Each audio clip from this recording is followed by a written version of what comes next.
Goldman Sachs being sued for sexual harassment. Two former female employees, Cristina Chen-Oster, who was a former vice president, and Shanna Orlich, who was a former associate. They originally filed the lawsuit back in 2010. They actually now want to turn it into a class action lawsuit to represent all the female workers, associates, vice presidents at the investment bank. Now, why is that? Well, they have a host of issues with what happened at Goldman Sachs. Let me list some of them for you. They say that they created a boys' club atmosphere. Now, no one's surprised by that, right? And you can question whether that's worthy of a class action lawsuit. Let's just keep going on the list and we'll analyze, okay? They said the company often did trips to strip clubs, shocking. They had female escorts come in Santa hats, and then they had female employees who were sexualized or ignored. Okay, so the first three are arguable. And now a lot of people who defend women's rights in the workplace, et cetera, I'm sure the lawyers in this case would be upset that I even said that, right? But if you got a stripper in a Santa hat and one is a woman and the other one's a guy, I'm not sure I have an issue with it. Now, in this case, there were no guys, to be fair, right? Now, is it a boys' club atmosphere? It is. It depends on how inclusive you are, though, then. If you exclude the women, well, that's a whole different situation. Can you take some clients out to a strip club? I'm going to pardon you, man. And look, again, it depends on how you do it, too, of course. Like, if you take them out to a strip club and then you tell the female VPs, oh, you're not welcome, go home, or you don't give them raises or you don't give them promotions because they can't go to the strip club, well, that's a whole different situation. Or, as is alleged here, after you take them to a strip club, apparently one of the women in the case, she had a boyfriend. One of the married coworkers insisted on walking her home anyway.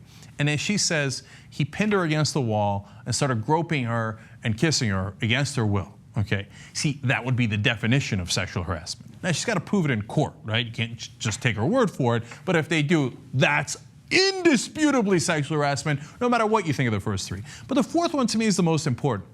Look, it's one thing to take a client to a strip club, but if you take your female employees and you sexualize them or you ignore them or you deny them promotions, once again, textbook definition of sexual harassment and inarguable. Now, of course, it has to be proved, right? Now, let me show you some numbers that they present in the case. Female vice presidents at Goldman Sachs made 21% less than their male colleagues. Now, that's not dispositive all by itself. It might depend on a number of different factors. How was their performance? Was their performance as good as the males and they still got less money? Or was the male performance better in some definable ways? I mean, it is finance, right? You make a certain amount of profit. And so that's not even judging how they made that profit. But it's at least an interesting data point, more data points. Female associates, on average, made 8% less. To me, that's actually more indefensible. Because at the vice president level, then your performance could be based on how much money you made. When you come in as an associate, well, you should all be on the same playing field. So, and there's nuance to all of this. Here's one more data. 23% fewer female vice presidents were promoted to managing director compared to the men.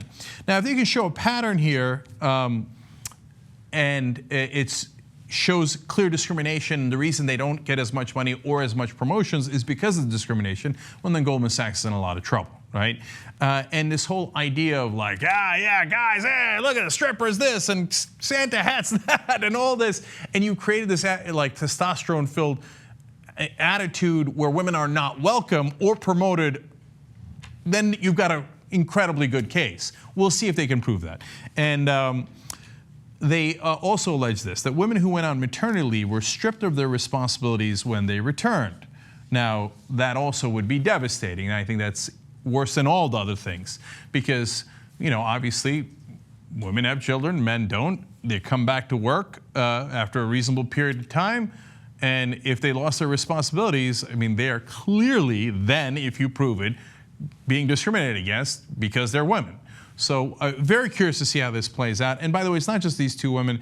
Denise Shelley, who worked as vice president, left in 2009, has a separate court filing, and she says that employees used to call women bimbos and also took clients to strip clubs all the time and alleged this same kind of atmosphere that the other two women are talking about. And it's not just Goldman Sachs, to be fair. Unfortunately, it's something that plagues the banking industry. So there was a Bank of America case. Let me tell you about that. This is quoting Think Progress here. Last year, Bank of America settled a gender discrimination lawsuit from about 4,800 women who worked at the bank and its subsidiary Merrill Lynch, who alleged that the firm gave men the most lucrative clients, undermining the female employees' pay and opportunities for advancement. Now, again, there they settled the suit, so they admitted fault and paid out money based on that.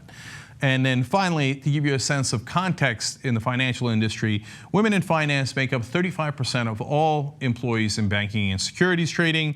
They make up less than a quarter of all senior officers and less than 18% of executive officers. Again, those numbers by themselves don't necessarily prove that there's discrimination against women, but I would look to improve those numbers in an organic way if you want to be inclusive. And it doesn't appear, based on a lot of evidence in a lot of different cases, that the finance industry is doing a lot to go in that direction. We'll have to see how the Goldman Sachs case turns out, but some of the allegations seem to be devastating.